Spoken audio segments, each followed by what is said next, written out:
Hello everyone. जैसा कि हम पिछली क्लास में पढ़ रहे थे थायराइड ग्रंथि से संबंधित बीमारियों के बारे में, हमने 3 बीमारियों के नाम का डिस्कशन किया था कि पहली होती है हाइपोथायरॉयडिज्म, दूसरी हाइपरथायरॉयडिज्म और तीसरी होती है गॉइटर। हमने पहली बीमारी पढ़ना शुरू कर दिया था। हमने हाइपोथायरॉयडिज्म का डिस्कशन शुरू किया था। हाइपोथायरॉयडिज्म एक ऐसी बीमारी जिसके अंतर्गत T3 और T4 का लेवल जो होता है वह शरीर में कम होने लगता है। इस बीमारी के बारे में पढ़ना हम शुरू कर चुके थे। हमने ईटियोलॉजी के अंतर्गत 8 अलग अलग बिंदुओं पर डिस्कशन किया था कि अलग अलग कारण हो सकते हैं। उन 8 में से कोई सा भी कारण जिम्मेदार हो सकता है किसी व्यक्ति के अंदर T3 और T4 हार्मोन्स के लेवल में कमी रह जाने का। उन हार्मोन्स का लेवल कम रह जाने के पीछे कोई सा भी रीजन हो सकता है। उन 8 रीजन का मैं नाम अगर कहूं तो पहला था हमारा कोई ट्रॉमा वजह हो सकता है, हाइपोफाइसेक्टमी वजह हो सकता है, thyroidectomy, suppressing tumour, radiation exposure, iodine और हाशिमोटो थायरॉयडाइटिस जैसी 8 अलग अलग बीमारियों, अलग अलग ईटियोलॉजिकल फैक्टर्स का हमने जिक्र किया था। अब आगे बढ़ते हैं। अब हम डिस्कस करने वाले हैं आज की क्लास में ईटियोलॉजी के बाद में अब हम पढ़ेंगे टाइप्स ऑफ हाइपोथायरॉयडिज्म के बारे में। टाइप्स ऑफ हाइपोथायरॉयडिज्म से तात्पर्य है कि जो T3 और T4 के हार्मोन में कमी है उसके अंतर्गत जो समस्याएं मरीजों में पैदा होती हैं उन्हें भी अलग अलग नामों से जानते हैं, उन्हें भी अलग अलग टाइप में डिवाइड किया गया है। वो कौन कौन सी हैं उस बात पर हम डिस्कशन करते हैं। उसके अंदर सबसे पहला पॉइंट तो ये होता है कि उसे टाइप में बांटने के अलग अलग आधार माने गए हैं। सबसे पहला तो होता है बायोकेमिकल टाइप्स। सबसे पहला कौन सा माना गया है? Biochemical type. अब बायोकेमिकल टाइप का तात्पर्य समझें, उसके बाद में हम इसमें कौन कौन से प्रकार हाइपोथायरॉयडिज्म के हो सकते हैं उस बारे में डिस्कशन करने वाले हैं। सबसे पहली जानकारी, बायोकेमिकल का मतलब है कि हाइपोथायरॉयडिज्म के अगर अलग अलग मरीज हैं उनमें ब्लड का इन्वेस्टिगेशन करवाकर, उनके अंदर खून की जांच करवाकर जो उसमें T3, T4 और TSH के लेवल्स देखने को मिलते हैं उसके आधार पर हम उन्हें अलग अलग नामों से जानते हैं, अलग अलग प्रकारों से जानते हैं। उस ब्लड इन्वेस्टिगेशन के आधार पर हम जो क्लासिफिकेशन करते हैं उन्हें हम बायोकेमिकल टाइप्स बोलने वाले हैं। बायोकेमिकल मीन्स खून के अंदर वो केमिकल्स, वो हार्मोन्स का लेवल देखकर जो हम क्लासिफाई करते हैं उन्हें हम बायोकेमिकल टाइप बोलने वाले हैं। वैसे इसके हम जब टाइप समझेंगे तो उसको देखकर आप क्लियरली समझ सकते हैं कि कौन कौन से टाइप हैं और उनमें क्या क्या T3, T4 और TSH के वैल्यूज में अंतर देखने को मिला है। बायोकेमिकल आधार पर हम इसे 3 अलग अलग भागों में बांट सकते हैं। मेनली तो 2 भागों में बांटते हैं, लेकिन एक तीसरा भी पार्ट इसके अंतर्गत हो सकता है। पहला होता है प्राइमरी हाइपोथायरॉयडिज्म, दूसरा होता है सेकेंडरी हाइपोथायरॉयडिज्म। मेन टाइप 2 ही हैं, एक एडिशनली तीसरा पॉइंट भी हम डिस्कस कर सकते हैं और तीसरा होता है सब क्लिनिकल हाइपोथायरॉयडिज्म। अब बात करते हैं इन तीनों प्रकारों के बारे में कि बायोकेमिकल आधार पर व्यक्ति के खून की रिपोर्ट को देखकर हम हाइपोथायरॉयडिज्म को 3 भागों में डिवाइड करते हैं। पहला प्राइमरी हाइपोथायरॉयडिज्म, दूसरा सेकेंडरी हाइपोथायरॉयडिज्म और तीसरा सब क्लिनिकल हाइपोथायरॉयडिज्म। अंतर क्या है वो समझें।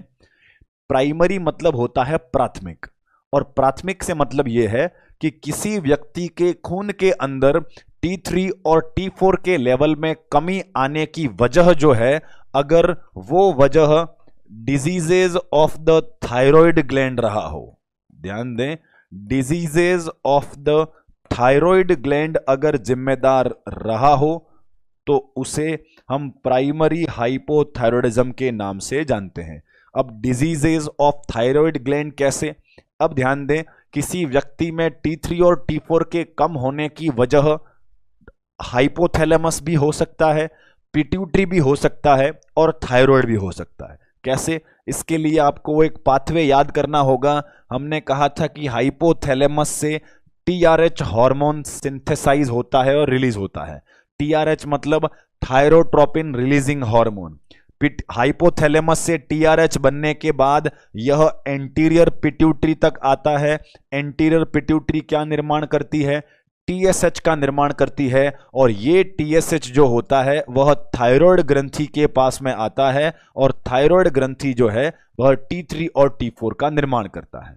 तो अब अगर समस्या हाइपोथैलेमस में हो कि टीआरएच का निर्माण ही बहुत कम हो, तब भी T3 और T4 के लेवल में कमी आ सकती है, या फिर समस्या पिट्यूटरी के अंदर रही हो और TSH का लेवल कम हो, तब भी T3 और T4 के लेवल में कमी आ सकती है। और तीसरी पॉइंट यह है कि खुद थायराइड ग्रंथि ही क्षतिग्रस्त हो गई हो, तब भी वजह हो सकती है किसी व्यक्ति में T3 और T4 के कम होने की। तो यहां हम डिस्कस कर रहे हैं कि ऐसे मरीज जिनके अंदर हाइपोथैलेमस तो बिल्कुल ठीक हो, मींस जिनके अंदर टीआरएच का निर्माण भली भांति होता हो, ऐसे मरीज जिनमें एंटीरियर पिट्यूटरी भी सही है, जिनमें टीएसएच का निर्माण भी भली भांति होता हो, लेकिन उनकी थायराइड ग्रंथि के अंदर डिजीज है। ध्यान दें, यहां हमने लिखा है कि उनकी थायराइड ग्रंथि के अंदर डिजीज है, मतलब समस्या T3 और T4 के बनने में आ रही है, समस्या न तो पिट्यूटरी में है और न ही हाइपोथैलेमस में है। ऐसी प्रकार की कंडीशन को या ऐसे हाइपोथायरॉयडिज्म को हम प्राइमरी हाइपोथायरॉयडिज्म के नाम से जानते हैं। अब यहां पर समझें कि प्रॉब्लम थायराइड में है, इसका पिट्यूटरी भी स्वस्थ है और इसका हाइपोथैलेमस भी स्वस्थ है। क्लियर? दूसरे पॉइंट की तरफ बढ़ते हैं। हमारा दूसरा टाइप है सेकेंडरी हाइपोथायरॉयडिज्म।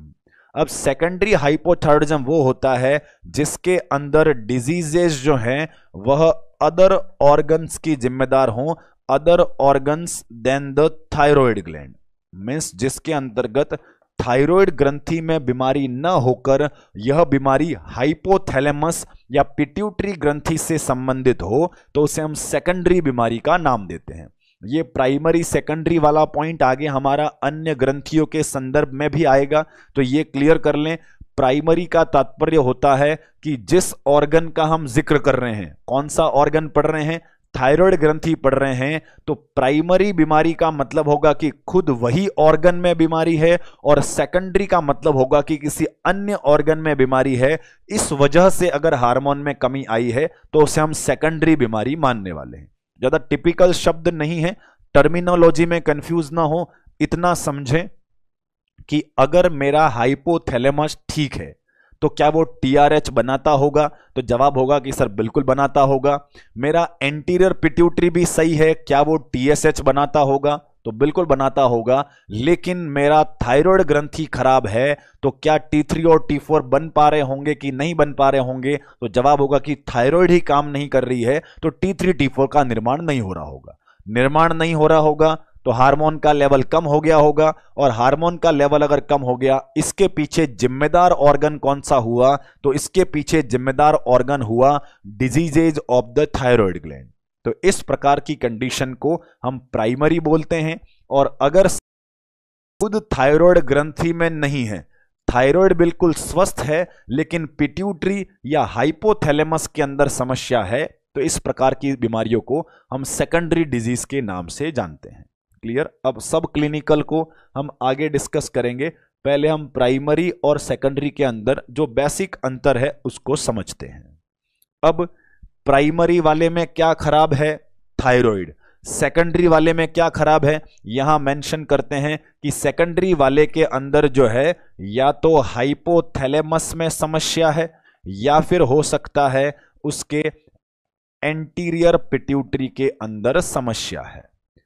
अब बात करें प्राइमरी वाले को समझते हैं। अगर प्राइमरी वाले की थायराइड ग्रंथि खराब है तो क्या इसके खून की जांच करवाई जाए तो इसके अंदर T3 और T4 का लेवल ज्यादा मिलेगा कि कम मिलेगा? तो जवाब यही होगा कि सर हम अगर बीमारी ही हाइपोथायरॉयडिज्म पढ़ रहे हैं तो इसके अंदर T3 और T4 का लेवल तो कम ही मिलेगा, और प्राइमरी वाले में तो थायराइड ग्रंथि ही काम नहीं कर रही है, तो ऑब्वियस सी बात है कि T3 और T4 का निर्माण ठीक से नहीं हो पाया होगा। अब मेरा दूसरा सवाल यह है कि क्या प्राइमरी वाले मरीज में समस्या केवल थायराइड में थी या समस्या पिट्यूटरी और हाइपोथैलेमस के अंदर भी थी? तो जवाब होना चाहिए कि सर समस्या और तो कहीं नहीं थी, केवल और केवल समस्या थी यहां थायराइड ग्लैंड में, और इस थायराइड ग्लैंड ने T3 और T4 नहीं बनाए, इसलिए ब्लड के अंदर T3 और T4 नहीं आ पाया है। तो फिर अब आपको सोचना होगा पॉजिटिव फीडबैक मैकेनिज्म और नेगेटिव फीडबैक मैकेनिज्म के बारे में। अगर थायराइड ग्रंथि काम नहीं करती है और वह T3 और T4 को बनाकर खून में नहीं छोड़ती है, तो फिर कौन सा फीडबैक मैकेनिज्म एक्टिवेट होगा? हमारा ब्लड जो है, हमारा सर्कुलेशन जो है, वह ऊपर पिट्यूटरी को क्या आदेश देगा कि हार्मोन पर्याप्त है, TSH बनाना बंद कर दे, या फिर हार्मोन कम है और अधिक TSH भेजा जाए? तो जवाब होना चाहिए कि इस पेशेंट के अंदर पॉजिटिव फीडबैक मैकेनिज्म जाने वाला है, और अगर पॉजिटिव फीडबैक मैकेनिज्म जाएगा तो उसकी वजह से TSH का लेवल जो है वो खून के अंदर बढ़ जाएगा। अब यहां सोचने वाली बात यह है कि TSH का लेवल क्यों बढ़ा? तो जवाब होना चाहिए कि पॉजिटिव फीडबैक मैकेनिज्म की वजह से TSH का लेवल बढ़ गया है।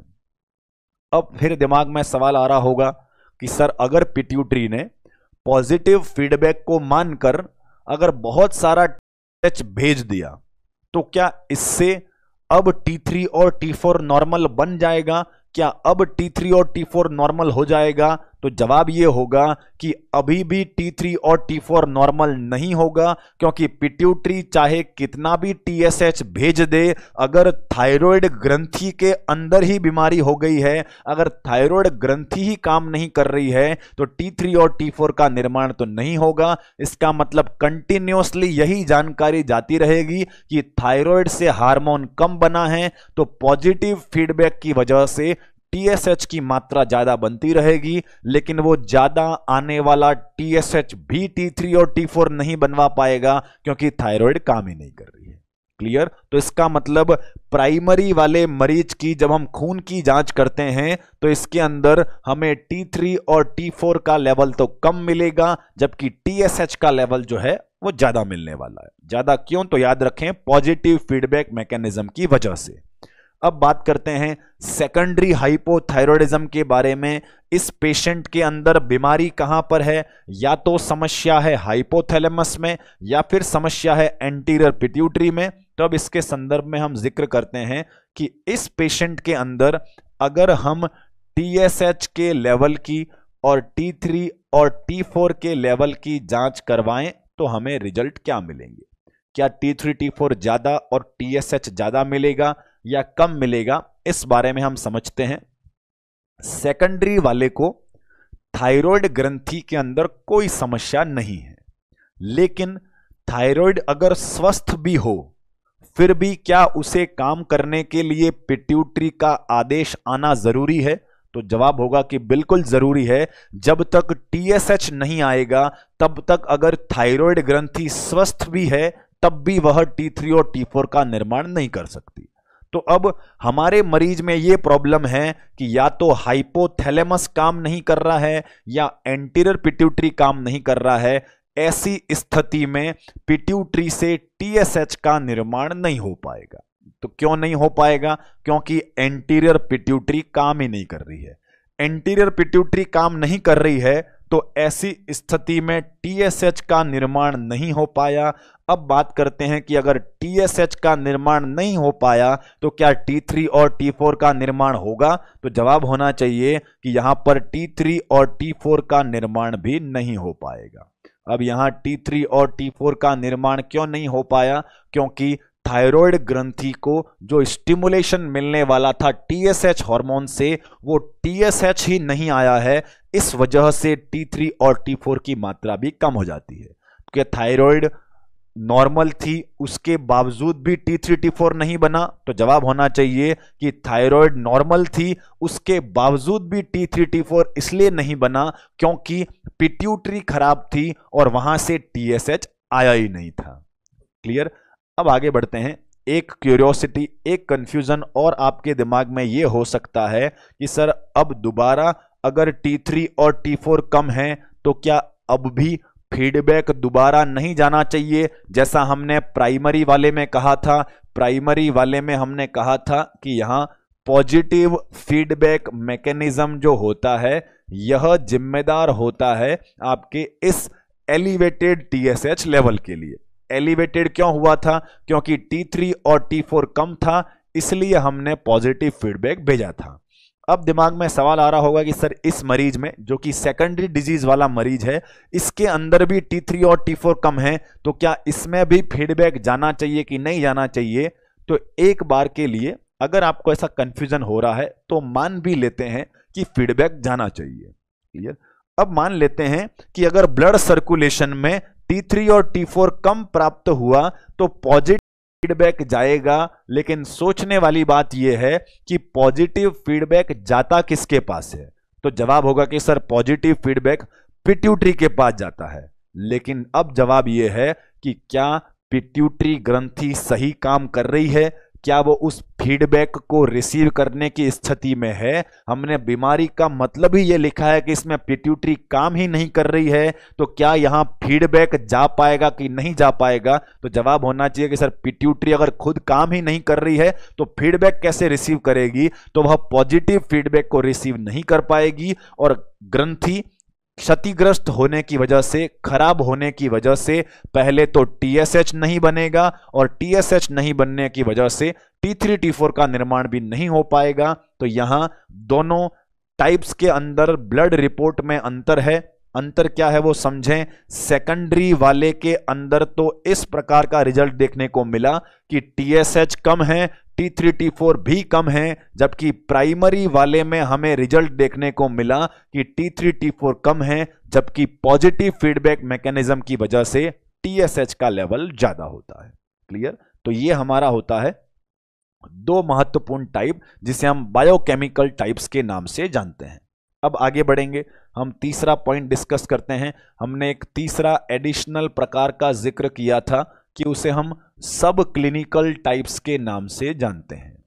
अब सब क्लिनिकल टाइप जो होता है मींस सब क्लिनिकल हाइपोथायरॉयडिज्म जो होता है वह एक प्रकार का एक्स्ट्रा टाइप माना गया है, एक विशेष अलग प्रकार का, जो कि बहुत अलग अलग व्यक्तियों में, कुछ व्यक्तियों में देखने को मिल सकता है। अब इसमें क्या होता है वो समझें। सब क्लिनिकल का नाम से ही क्लियर है, क्लिनिकल का मतलब होता है चिकित्सकीय। चिकित्सकीय से यहां मतलब निकल रहा है कि जिस मरीज में कि लक्षण साफ दिखाई देते हों, जिसमें प्रेजेंटिंग सिम्टम दिखाई देते हों, उन्हें हम क्लिनिकल टाइप्स बोलते हैं, क्लिनिकल सिम्टम्स बोलते हैं। कि इस मरीज में कोई भी बीमारी की वजह से, हार्मोन की कमी की वजह से लक्षण दिखाई दे रहे हैं, वो होता है क्लिनिकल। लेकिन कुछ मरीज होते हैं जिनमें बीमारी अभी शुरुआती फेज में है और उतने जोरों शोरों के साथ में लक्षण दिखाई नहीं दे रहे हैं, उतने एक्टिव सिम्टम नहीं दिखाई दे रहे हैं। उस माइनर सिम्टम दिखाई देने वाली कंडीशन को, या फिर केवल शुरुआती फेज जो होता है, उसे हम सब क्लिनिकल टाइप के नाम से जानते हैं। अब सब क्लिनिकल टाइप में होता क्या है? सब क्लिनिकल टाइप में होता यह है कि थायराइड ग्रंथि ने न्यू हार्मोन्स जो हैं, न्यू हार्मोन का मतलब नए T3 और T4 का निर्माण करना स्टॉप कर दिया है। मींस कोई ना कोई थायराइड ग्रंथि में समस्या है जिससे थायराइड ने T3 और T4 का निर्माण करना स्टॉप कर दिया है। क्या आज थायराइड ग्रंथि T3 और T4 बनाना स्टॉप कर दे तो क्या हमारे खून में कल से T3 और T4 की कमी हो जाएगी? तो यहां आपको फिजियोलॉजी वाला एक पॉइंट याद रखना होगा कि हमने ये कहा था कि थायराइड ग्रंथि एकमात्र ऐसी एंडोक्राइन ग्रंथि है जो कि रेडीमेड हार्मोन को काफी सारी मात्रा में स्टोर रख सकती है। इतना हार्मोन कि अगले 100 दिन तक भी नया नहीं बने तब भी हमारे शरीर की आपूर्ति हो सकती है। तो इसका मतलब आज अगर थायराइड ग्रंथि ने हार्मोन बनाना स्टॉप कर दिया है तो अभी तुरंत ज्यादा गंभीर लक्षण आएंगे या नहीं आएंगे? तो अभी तुरंत गंभीर लक्षण नहीं आने वाले हैं, कुछ महीनों के बाद गंभीर लक्षण आ सकते हैं। लेकिन इस शुरुआती फेज में जब थायराइड ग्रंथि ने नए हार्मोन बनाना बंद कर दिया है, ऐसी स्थिति में एक पॉजिटिव फीडबैक की वजह से मींस पिट्यूटरी को यह आदेश मिलता है कि नया T3 और T4 नहीं बन पा रहा है।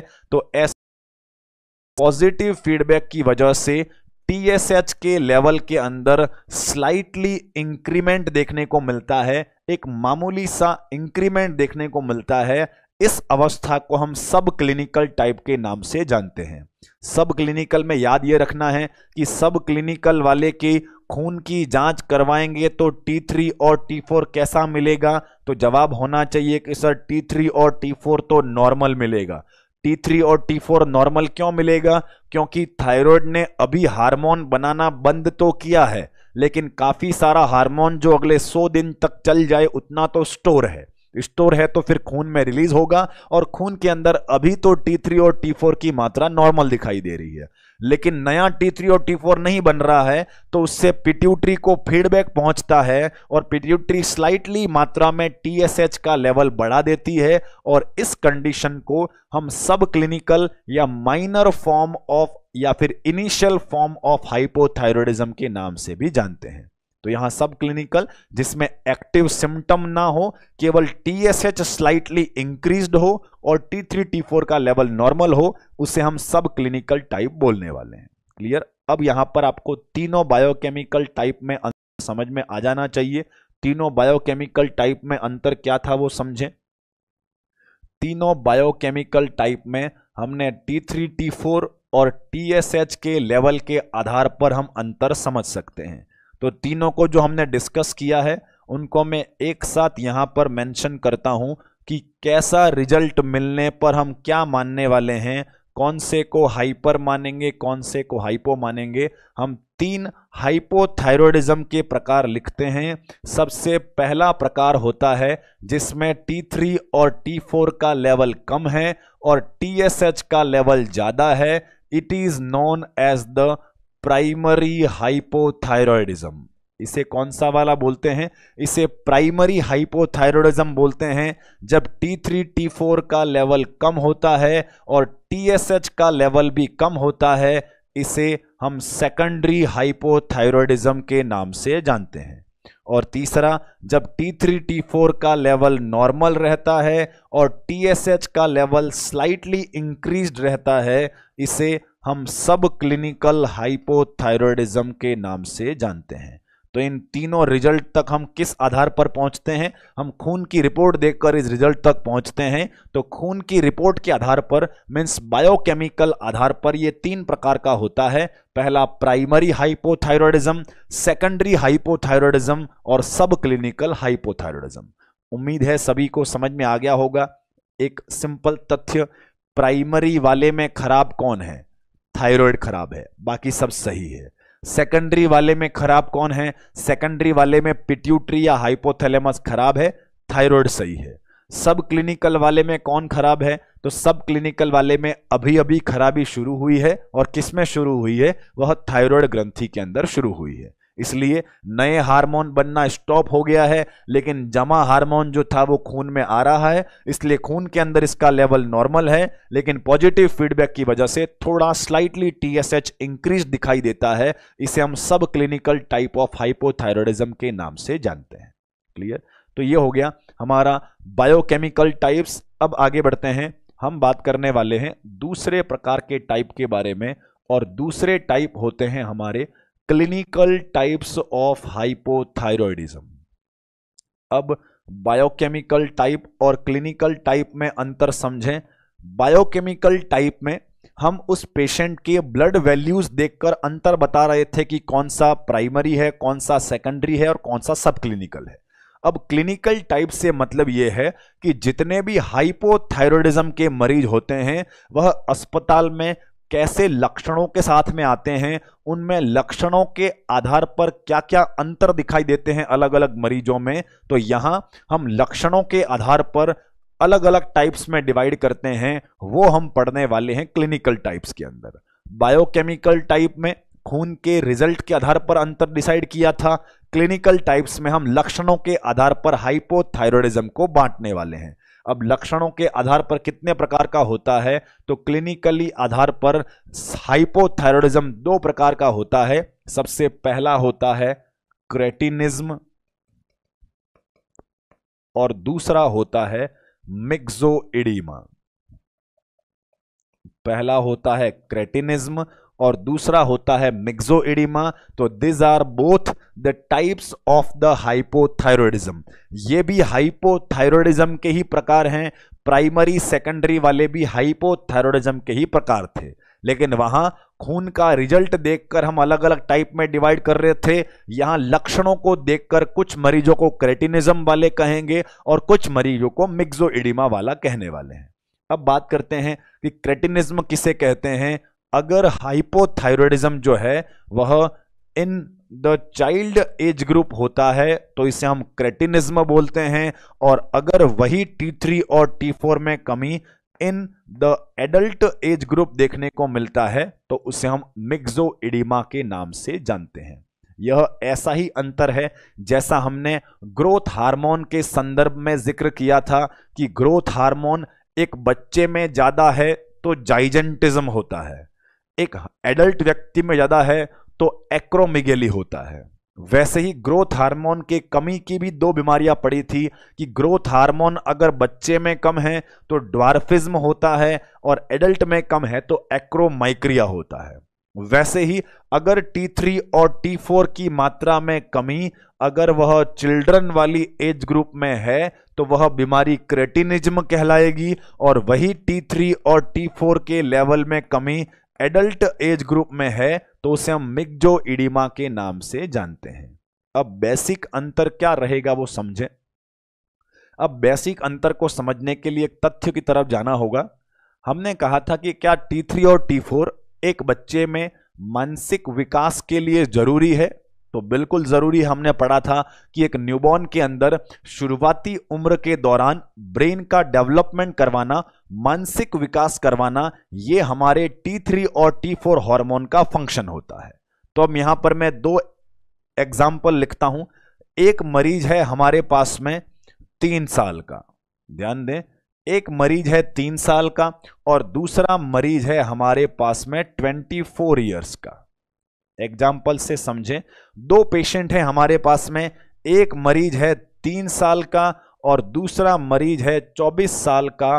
दोनों मरीज एक साथ मान लेते हैं कि दोनों को गर्दन में चोट लग गई है।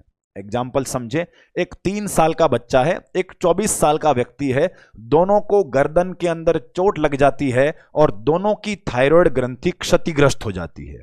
अगर दोनों की थायराइड ग्रंथि क्षतिग्रस्त होती है तो इसका मतलब इस पेशेंट के अंदर भी T3 T4 कम होगा, और इस 24 साल वाले की भी अगर थायराइड ग्रंथि क्षतिग्रस्त हो जाती है तो इसका भी T3 एंड T4 कम होने वाला है। अब सोचने वाली बात यह है कि क्या इन दोनों का ही मानसिक विकास प्रभावित होगा, क्या दोनों में ही मेंटल रिटार्डेशन दिखेगा इस हार्मोन की कमी की वजह से। तो तब आपको यह लॉजिक लगाना है कि अगर बच्चा 3 साल का है तो मान लेते हैं कि इसमें ब्रेन का पूरा 100% डेवलपमेंट, पूरी मानसिक योग्यता जितनी विकसित होनी थी उतनी नहीं हुई होगी, और अब अगर T3 T4 बनना बंद हो गया तो अब और मानसिक विकास नहीं हो पाएगा, जिससे इसका IQ लेवल कम रह सकता है, इसमें मेंटल रिटार्डेशन वाली समस्या आ सकती है। लेकिन वहीं अगर हम कहें कि 24 साल वाले व्यक्ति में जिंदगी के 24 साल तो भली भांति निकले हैं, 24 साल तो नॉर्मली निकले हैं, तो इसका मतलब इन 24 सालों में क्या उसके ब्रेन का डेवलपमेंट जितना होना था हो चुका होगा। तो जवाब यही होगा कि ब्रेन का डेवलपमेंट तो जितना होना था उतना 24 साल में जरूर हो गया होगा।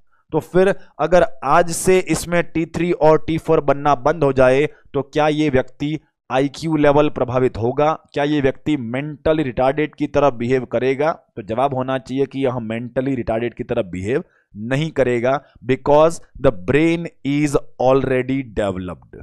क्लियर। तो ये समझ में आ गया होगा बेसिक अंतर कि उम्र के आधार पर अलग अलग लक्षण देखने को मिल सकते हैं T3 और T4 की कमी के, कि एक बच्चे में T3 T4 आज से बंद हो जाए तो उसमें ब्रेन का विकास नहीं हो पाएगा, लेकिन हमारे अंदर अगर T3 T4 कम हो जाए तो ब्रेन पर इतना मेंटल रिटार्डेशन वाला प्रभाव नहीं पड़ता है, क्योंकि हमारा ब्रेन ऑलरेडी डेवलप्ड कर चुका होता है।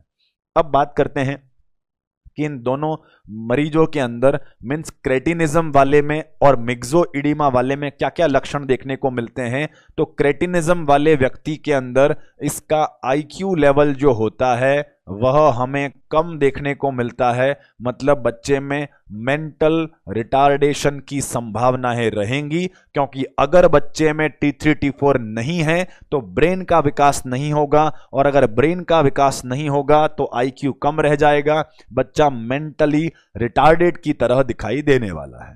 क्लियर। अब बात करते हैं कि क्या केवल मेंटल ग्रोथ ही प्रभावित होगी, मींस केवल मानसिक विकास ही प्रभावित होगा, या शारीरिक विकास भी प्रभावित होने वाला है? तो जवाब होगा कि मानसिक विकास तो प्रभावित होता ही है, लेकिन साथ ही साथ इस मरीज के अंदर हमें ग्रोथ रिटार्डेशन भी देखने को मिलने वाला है। अब ग्रोथ रिटार्डेशन क्यों? तो इसके लिए आपको एक तथ्य याद करना होगा जो हमने फंक्शंस के अंतर्गत पढ़ा था, कि अगर हम शारीरिक विकास की बात करें तो ग्रोथ हार्मोन प्राइमरीली जिम्मेदार जरूर है, लेकिन T3 और T4 का भी शारीरिक विकास में योगदान जरूर होता है। T3 T4 भी प्रोटीन सिंथेसिस के माध्यम से शरीर के विकास में सहायक जरूर होते हैं। तो यहां T3 T4 कम होगा तो IQ तो कम होगा ही होगा, साथ में ग्रोथ रिटार्डेशन भी देखने को मिलने वाला है, और ग्रोथ रिटार्डेशन जो होता है वह इस कंडीशन में एसिमेट्रिकल प्रवृत्ति का दिखाई देगा। अब ये बहुत ही महत्वपूर्ण तथ्य लिखा है कि इस पेशेंट के अंदर जो ग्रोथ रिटार्डेशन होने वाला है वो एसिमेट्रिकल प्रकार का होगा। तो फिर सिमेट्रिकल ग्रोथ रिटार्डेशन किसमें होता है? तो याद करें, कॉपी में अगर आपने लिखा हो नोट्स में तो रिवाइज करके देखें। जब हमने ड्वार्फिज्म पढ़ा था, ड्वार्फिज्म मतलब बौनापन, उसके अंदर हमने लिखा था कि ग्रोथ हार्मोन की कमी की वजह से ग्रोथ रिटार्डेशन देखने को मिलता है, लेकिन ग्रोथ रिटार्डेशन सिमेट्रिकल नेचर का होता है। मींस जैसे लंबाई में कमी रहती है उसी अनुपात में हाथ पैरों के अंदर भी कमी देखने को मिलती है, लेकिन क्रेटिनिज्म वाले मरीज में जब ग्रोथ रिटार्डेशन होगा तो हो सकता है इसकी लंबाई तो थोड़ी कम रह गई हो, हाथ उसकी तुलना में थोड़ा ज्यादा लंबे हो सकता है सिर थोड़ा ज्यादा बड़ा हो। मीन्स शरीर के ऑर्गन का अनुपात एक जैसा नहीं रहेगा, असमान तरीके से ग्रोथ रिटार्डेशन होने वाला है। इसे हम एसिमेट्रिकल ग्रोथ रिटार्डेशन के नाम से जानते हैं। क्लियर। तो ये हो गया हमारा कि क्रेटिनिज्म किसी बच्चे में T3 T4 के कम होने की वजह से होता है। लक्षणों की बात करें तो इसमें पहला तो IQ लेवल में कमी दिखेगी, मींस मेंटल रिटार्डेशन दिखाई देने की संभावना है, और साथ ही साथ ग्रोथ रिटार्डेशन भी दिखाई देने की संभावना रहने वाली है। क्लियर। और ग्रोथ रिटार्डेशन जो होता है वह एसिमेट्रिकल प्रवृत्ति का होने वाला है। अब बात करते हैं मिक्सोइडिमा वाले में। मिक्सोइडिमा किसमें होता है? अगर एडल्ट व्यक्ति के अंदर T3 और T4 के लेवल में कमी है तब मिक्सोइडिमा होता है। मिक्सोइडिमा वाले व्यक्ति का अगर IQ लेवल देखा जाए तो यह नॉर्मल दिखाई देगा। अगर आपसे कोई पूछ ले कि इस एडल्ट व्यक्ति में, मिक्सोइडिमा वाले व्यक्ति में IQ लेवल नॉर्मल क्यों है, तो आपका जवाब होना चाहिए कि इसका ब्रेन जो है वह ऑलरेडी डेवलप्ड कर चुका होगा, क्योंकि यह अभी एडल्ट वाले एज ग्रुप में आ चुका है। तो बचपन से लेकर अब तक जितना ब्रेन का मैक्सिमम विकास होना था वो मानसिक विकास तो हो चुका है। अब अगर हार्मोन बनना बंद हो जाए तो मरीज में अलर्टनेस और एक्टिवनेस से संबंधित समस्याएं रह सकती हैं, लेकिन इस पेशेंट में IQ प्रभावित नहीं होने वाला है।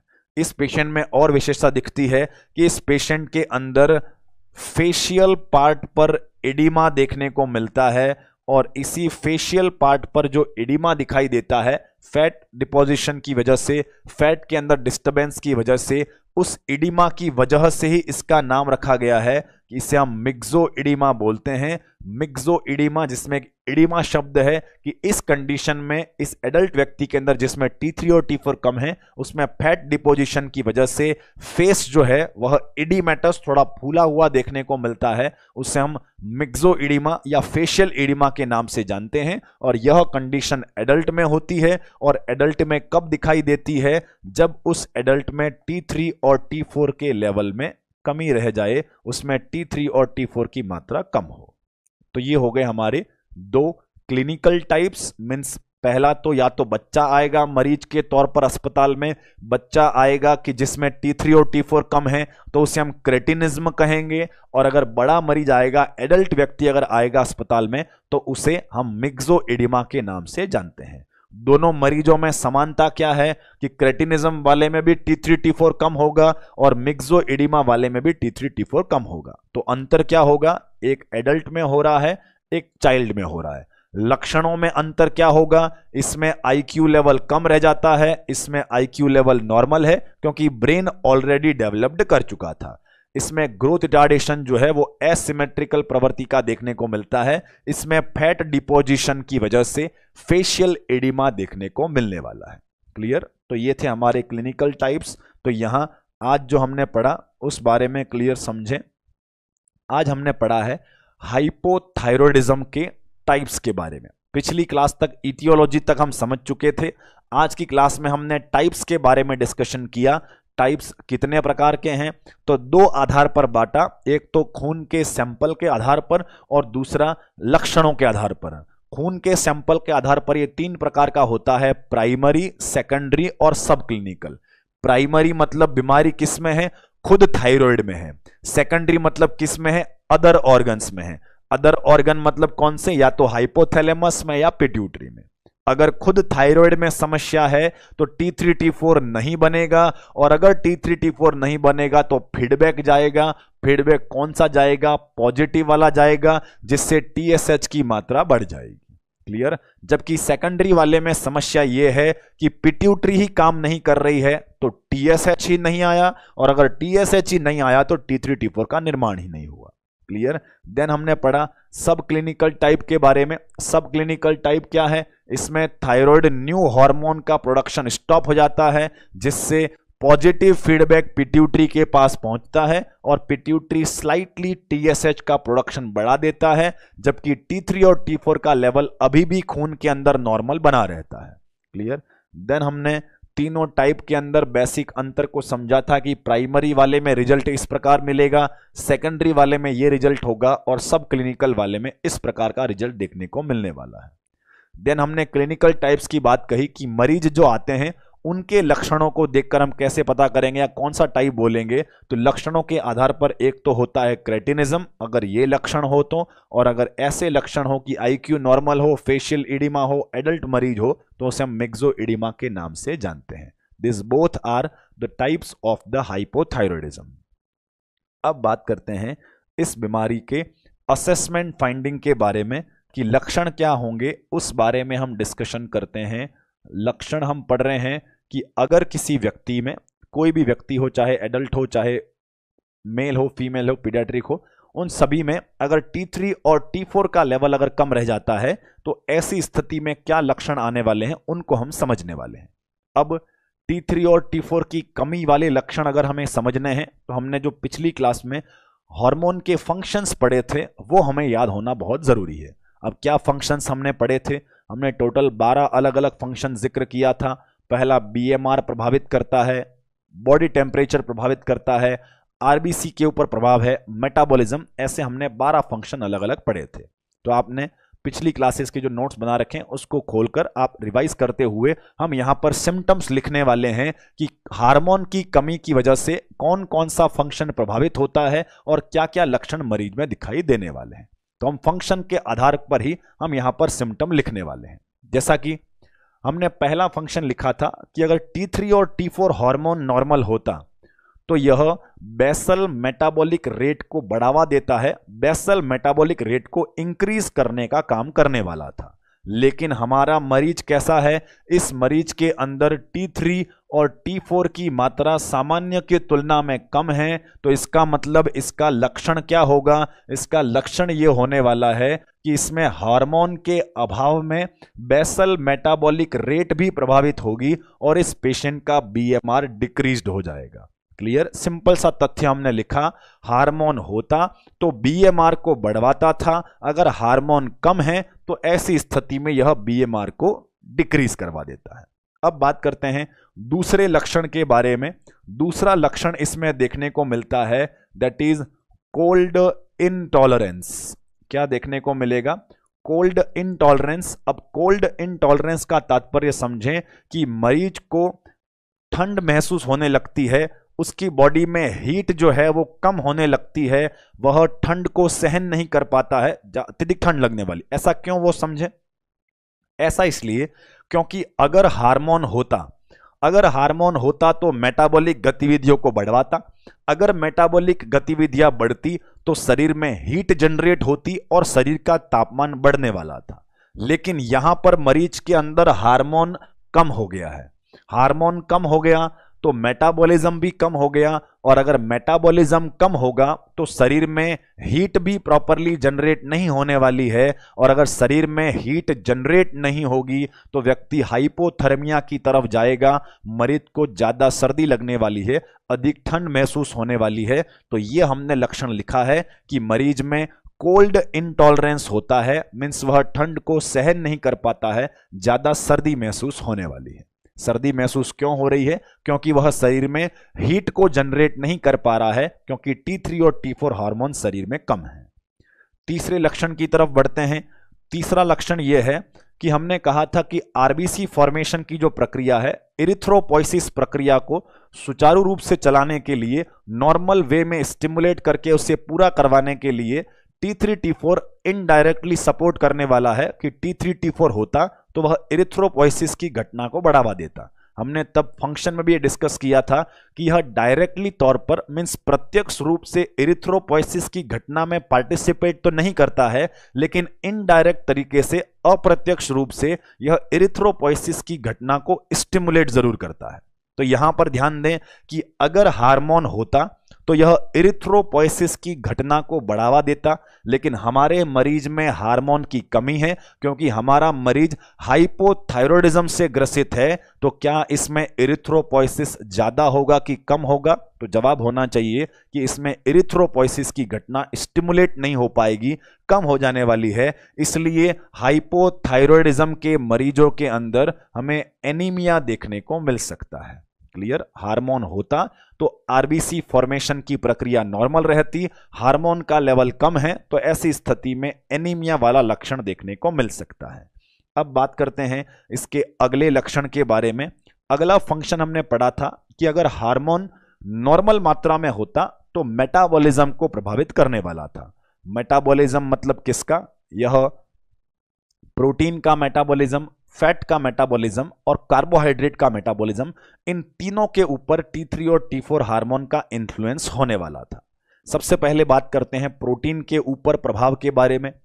अगर T3 और T4 हार्मोन होता तो यह प्रोटीन सिंथेसिस की प्रक्रिया को बढ़ाने वाला था। मीन्स अगर हार्मोन आता, नॉर्मल मात्रा में होता तो प्रोटीन सिंथेसिस की प्रक्रिया को बढ़ावा मिलने वाला था, लेकिन हमारे पास में हार्मोन की कमी है, मरीज हाइपोथायरॉयडिज्म से ग्रसित है।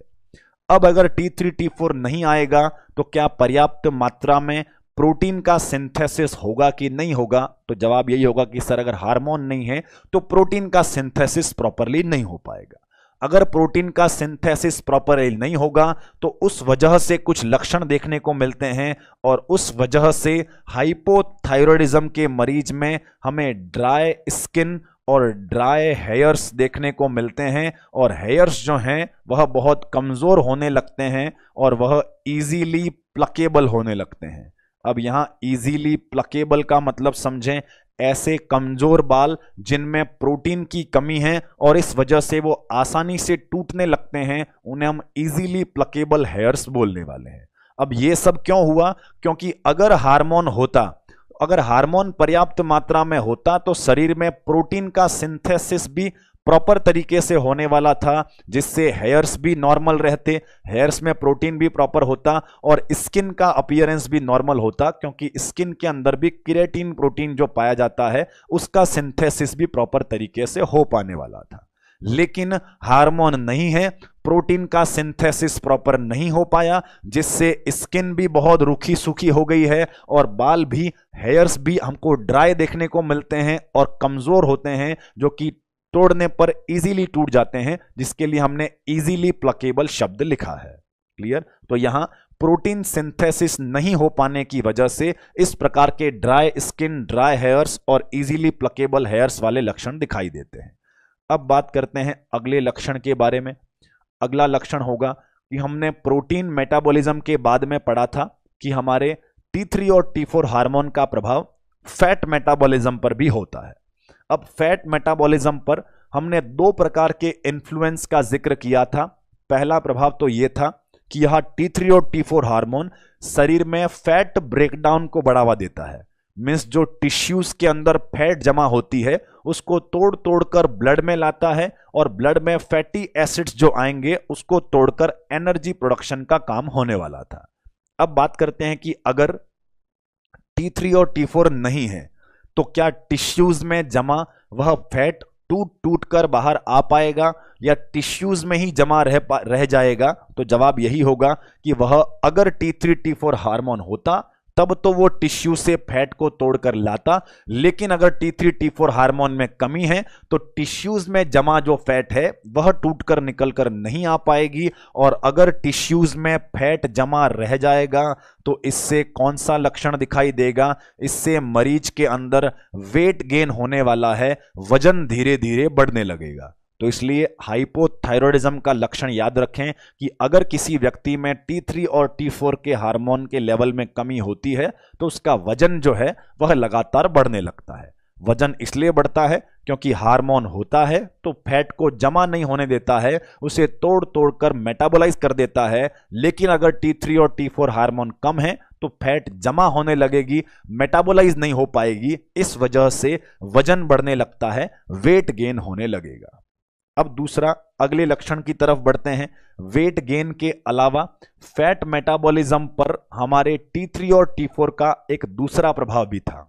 दूसरा प्रभाव यह था कि हमारा T3 और T4 टिश्यूज के अंदर से तो फैट को तोड़कर मेटाबोलाइज करवाता ही था, लेकिन साथ ही साथ हमारा T3 T4 खून के अंदर जो हानिकारक फैट है जिसे हम कोलेस्ट्रॉल के नाम से जानते हैं, वह उस कोलेस्ट्रॉल के लेवल को भी कम करवाता था। मतलब तथ्य को क्लियर करें कि अगर T3 और T4 नॉर्मल मात्रा में होता तो यह कोलेस्ट्रॉल के लेवल को कम करवाने वाला था, कोलेस्ट्रॉल को मेटाबोलाइज करके खून से हटाने वाला था। अब ये बताइए मरीज को क्या समस्या है? तो सिंपल आंसर होगा कि मरीज को समस्या ये है कि मरीज के पास में T3 और T4 का लेवल कम है। अब अगर मरीज के पास T3 और T4 का लेवल कम है तो क्या इसमें कोलेस्ट्रॉल खून से मेटाबोलाइज हो पाएगा, खून से हट पाएगा कि नहीं हट पाएगा? तो हार्मोन होता तब तो कोलेस्ट्रॉल को हटाता, हार्मोन नहीं आ पा रहा है तो कोलेस्ट्रॉल खून से नहीं हटेगा। इसका मतलब हाइपोथायरॉयडिज्म के मरीज में कोलेस्ट्रॉल का लेवल बढ़ने लगता है, और कोलेस्ट्रॉल का लेवल बढ़ने से क्या लक्षण दिखाई देगा? इस मरीज के अंदर एथेरोस्क्लेरोसिस वाली समस्या दिखाई देने वाली है। सभी को एथेरोस्क्लेरोसिस का मतलब पता होगा। एथेरोस्क्लेरोसिस मतलब ब्लड वेसल्स के अंदर कोलेस्ट्रॉल का जम जाना, ब्लड वेसल्स की दीवारों के अंदर कोलेस्ट्रॉल का जमा होने लग जाना, उसे हम एथेरोस्क्लेरोसिस के नाम से जानते हैं। क्यों हुआ इस हाइपोथायरॉयडिज्म के मरीज में? तो तात्पर्य क्लियर हो गया होगा। सिंपल सी बात है कि अगर हार्मोन पर्याप्त मात्रा में होता तो वह खून में से कोलेस्ट्रॉल को खत्म कर देता, कम कर देता, लेकिन इस मरीज के पास हार्मोन नहीं है तो कोलेस्ट्रॉल खत्म नहीं हो पाया और खून में इसकी मात्रा बढ़ने लग गई, और खून में कोलेस्ट्रॉल की मात्रा बढ़ जाने से एथेरोस्क्लेरोसिस वाली समस्या होने वाली है।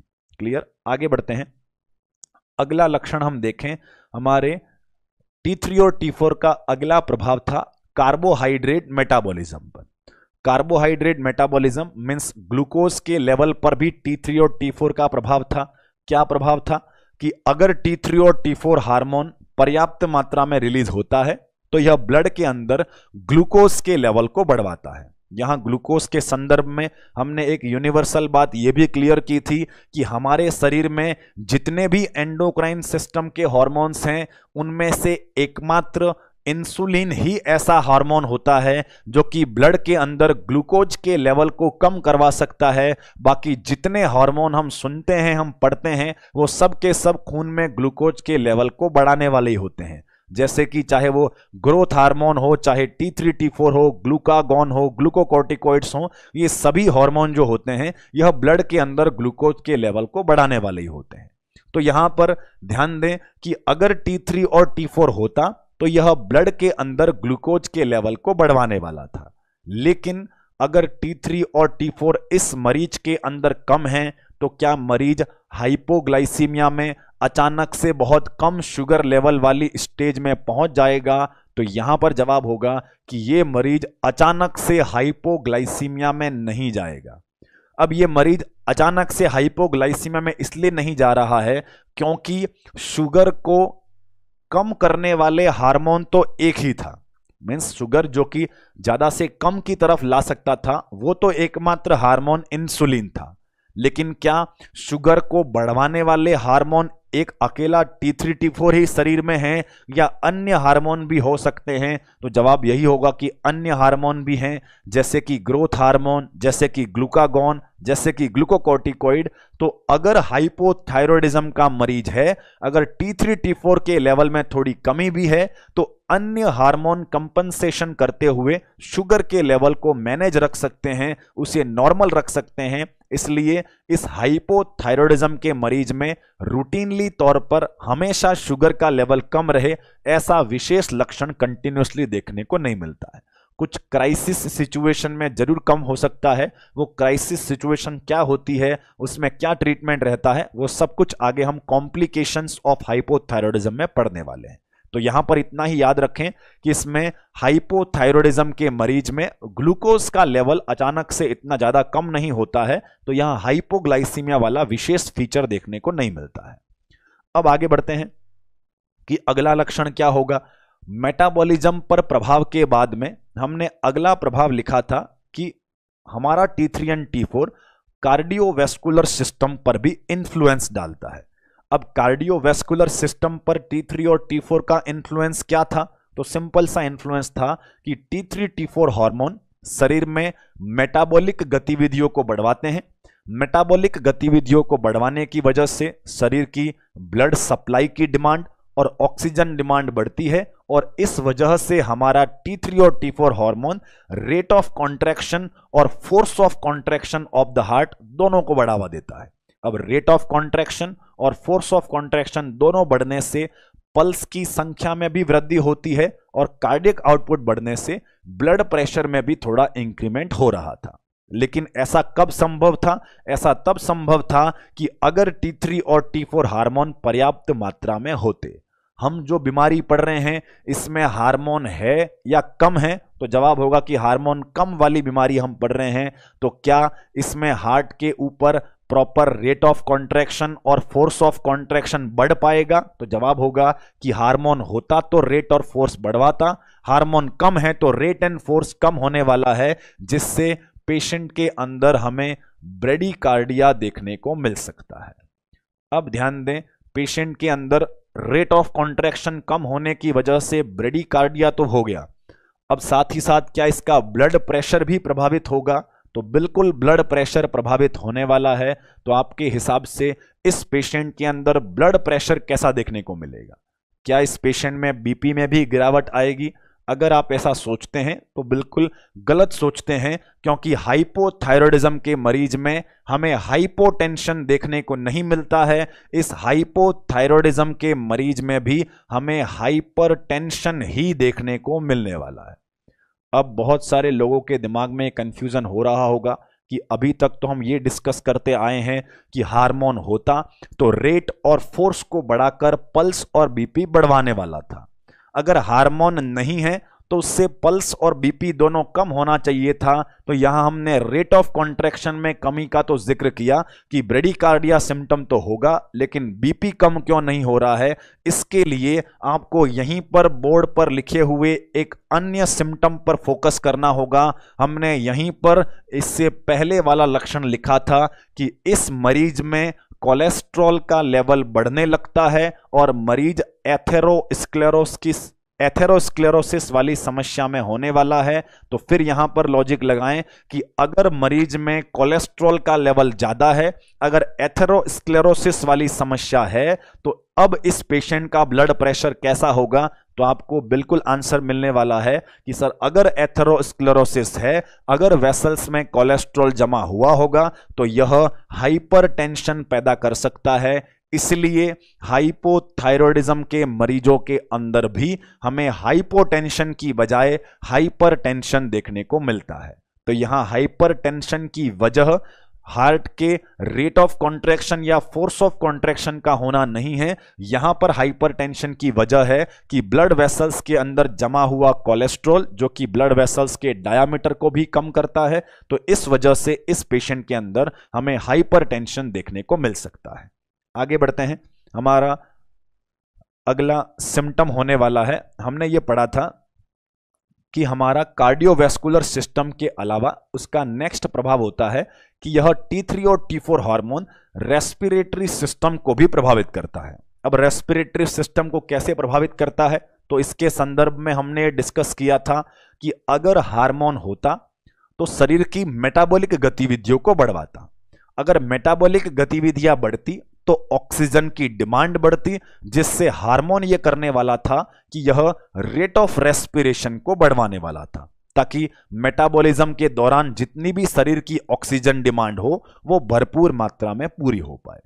अब बात करते हैं कि हार्मोन होता तब तो रेट ऑफ रेस्पिरेशन बढ़ने वाला था, लेकिन अगर हमारे इस मरीज के अंदर हार्मोन की मात्रा में कमी आ गई है तो अब उसका रेस्पिरेशन पर क्या प्रभाव होगा, तो सिंपल आंसर होगा कि सर अगर इस पेशेंट के अंदर T3 T4 कम है तो पहली बात तो इसका मेटाबॉलिज्म कम हो गया है।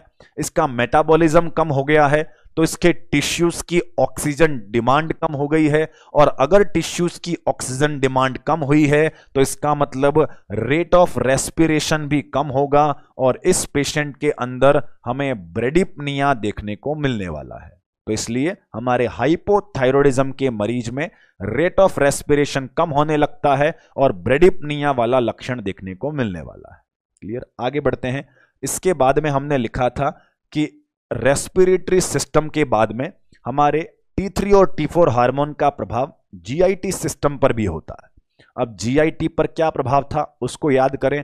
हमने GIT पर प्रभाव ये डिस्कस किया था कि अगर T3 और T4 हार्मोन पर्याप्त मात्रा में होता तो यह GIT ट्रैक्ट के मूवमेंट और GIT ट्रैक्ट के सीक्रीशंस को बढ़ावा देता, मींस पेरिस्टाल्टिक गतिविधियों को भी बढ़ाता, और साथ ही साथ GIT में जो डाइजेस्टिव एंजाइम्स, डाइजेस्टिव जूस जो हैं उनके सीक्रीशन को भी बढ़ावा देता, जिससे पाचन नॉर्मल तरीके से होता और पेरिस्टाल्टिक गतिविधियां भी नॉर्मल तरीके से होती। अब आती है बात कि मरीज को क्या समस्या है।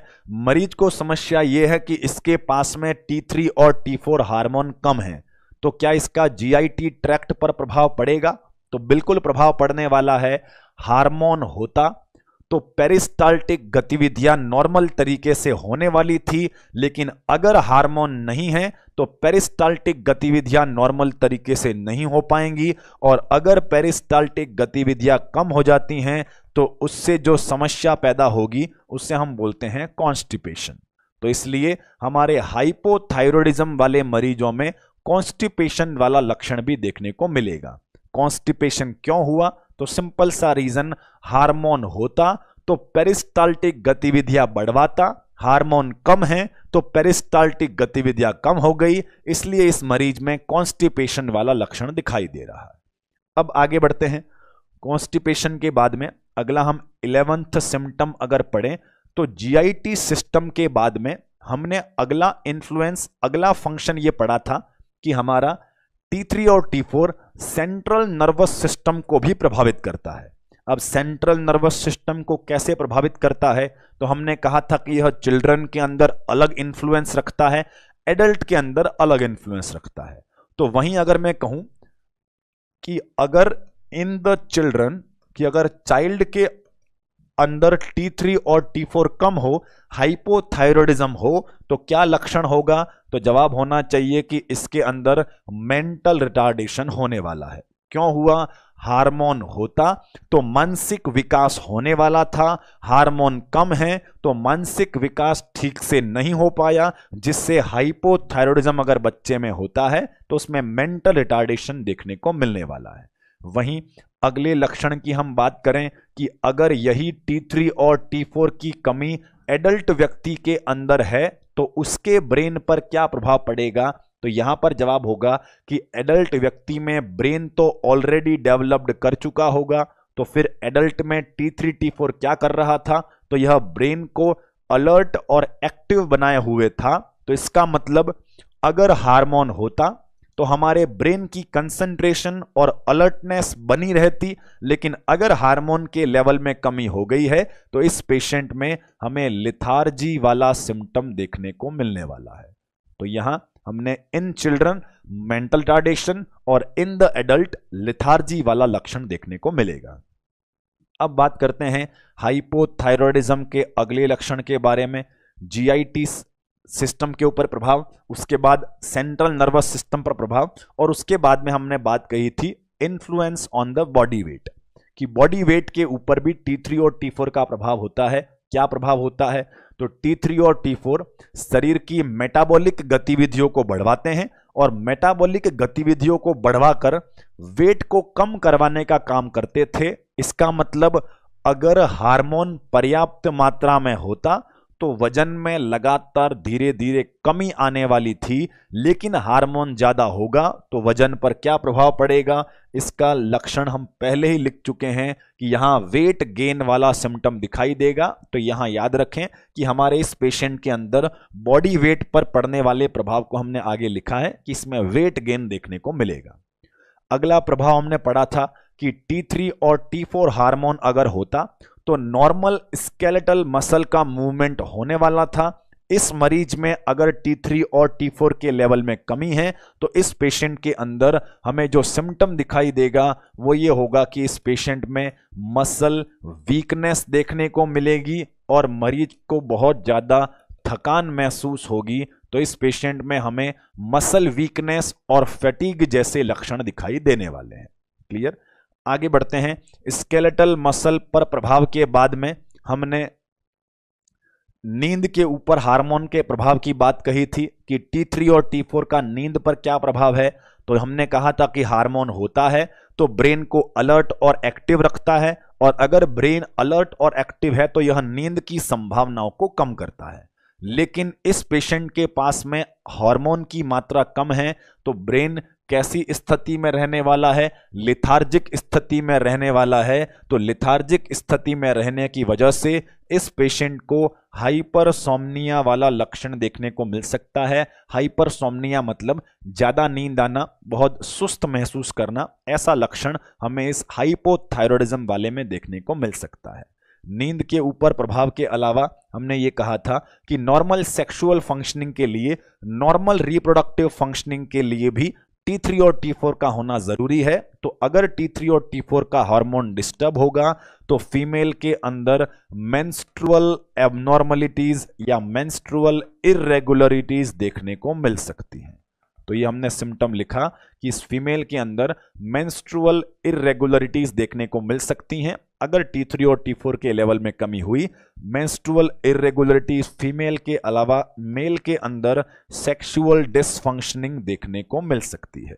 यहां पर हमने फंक्शन के दौरान ही डिस्कस किया था कि T3 T4 का डायरेक्ट कोई इन्फ्लुएंस तो रिप्रोडक्टिव ऑर्गन के अंतर्गत नहीं है, लेकिन यह जरूर देखा गया है कि जब भी हार्मोन का लेवल डिस्टर्ब होता है तो उससे सेक्सुअल फंक्शनिंग, फीमेल में मेंस्ट्रुअल साइकिल जरूर प्रभावित होता है। तो इसलिए हमने लिखा कि अगर हाइपोथायरॉयडिज्म है तो मेंस्ट्रुअल इरेगुलरिटीज देखने को मिलेंगी और मेल में सेक्सुअल डिसफंक्शनिंग देखने को मिल सकता है।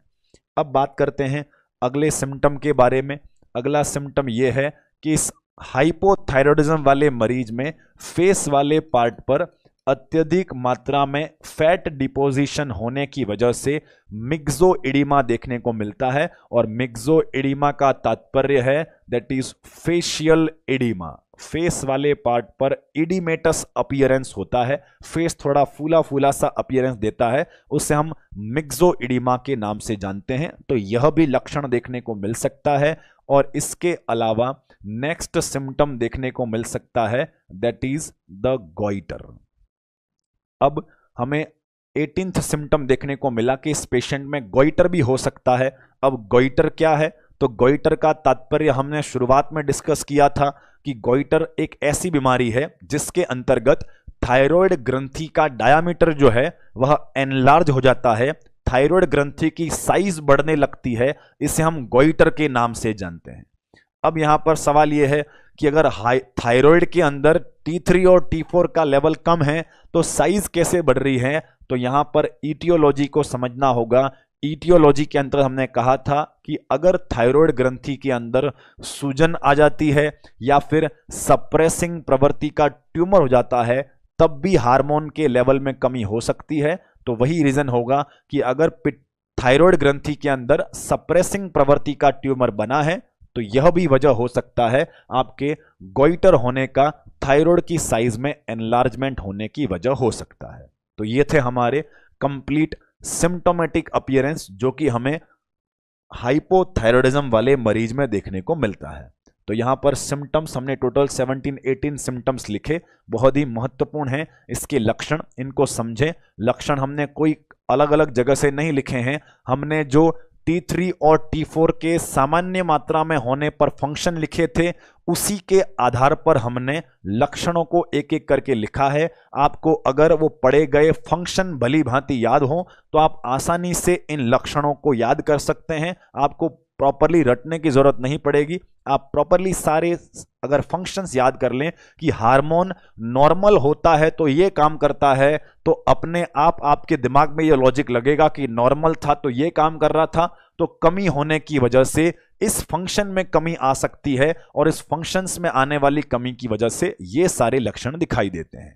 पहला प्रभाव था कि हार्मोन होता तो बीएमआर बढ़वाता, हार्मोन इस मरीज में नहीं है तो बीएमआर कम हो गया।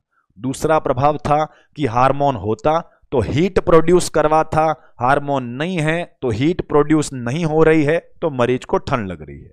तीसरा प्रभाव था कि अगर हार्मोन होता तो आरबीसी प्रोडक्शन को बढ़वाता, हार्मोन नहीं है तो आरबीसी प्रोडक्शन कम हो गया, मरीज में एनीमिया हो गया। चौथा सिम्टम लिखा है कि अगर हार्मोन होता तो वह प्रोटीन सिंथेसिस को बढ़ावा देता जिससे वो प्रोटीन टिश्यू फॉर्मेशन में इस्तेमाल होता, लेकिन यहां पर मरीज के पास में T3 T4 नहीं है जिससे प्रोटीन का सिंथेसिस नहीं हो पा रहा है, जिससे स्किन भी बहुत ड्राई हो गई है, बाल भी बहुत ड्राई हो जाएंगे और इसमें इजीली प्लकेबल, आसानी से टूट जाने वाले कमजोर बाल दिखाई देने वाले हैं। देन हमने बात कही कि अगर T3 T4 हार्मोन होता तो वह टिश्यूज में जमा फैट को तोड़कर लाता और एनर्जी प्रोवाइड करवाता, लेकिन इस मरीज में T3 T4 अगर नहीं है तो टिश्यूज में फैट जमा होने लगेगा जिससे मरीज में वजन बढ़ने वाला है, वेट गेन वाला लक्षण दिखाई देने वाला है। फिर हमने पढ़ा कि T3 T4 अगर होता तो खून में कोलेस्ट्रॉल की मात्रा को कम करवाता, यहां पर T3 T4 नहीं है तो कोलेस्ट्रॉल की मात्रा बढ़ गई जिससे एथेरोस्क्लेरोसिस वाला लक्षण दिखाई दिया। देन हमने पढ़ा कि अगर T3 T4 हार्मोन होता तो rate of contraction of the heart बढ़वाता जिससे कि पल्स रेट बढ़ने वाली थी, लेकिन इस मरीज में T3 T4 नहीं है तो रेट ऑफ कॉन्ट्रैक्शन कम हो गया जिससे ब्रेडिकार्डिया वाला सिम्टम दिखाई देने वाला है। वहीं अगला सिम्टम हमने लिखा कि पेशेंट में हाइपरटेंशन होगा। हाइपरटेंशन के संदर्भ में हमने ये कहा था कि यहां पर रेट ऑफ कॉन्ट्रैक्शन या फोर्स ऑफ कॉन्ट्रैक्शन हाइपरटेंशन की वजह नहीं है, यहां पर हाइपरटेंशन की जो वजह है वो होता है एथेरोस्क्लेरोसिस। फिर हमने पढ़ा कि अगर T3 और T4 होता तो मेटाबॉलिक गतिविधियां बढ़ती जिससे ऑक्सीजन डिमांड बढ़ती और हार्मोन होता तो रेट ऑफ रेस्पिरेशन को बढ़वाता। यहां पर हार्मोन में कमी है तो रेट ऑफ रेस्पिरेशन कम हो गया जिससे हमने ब्रेडिप्निया सिम्टम लिखा है।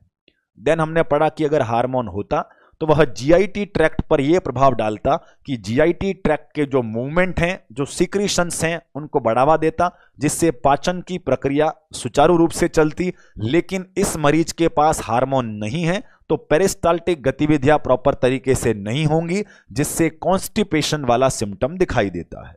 देन हमने पढ़ा कि सेंट्रल नर्वस सिस्टम के ऊपर भी हमारे T3 T4 हार्मोन का प्रभाव था।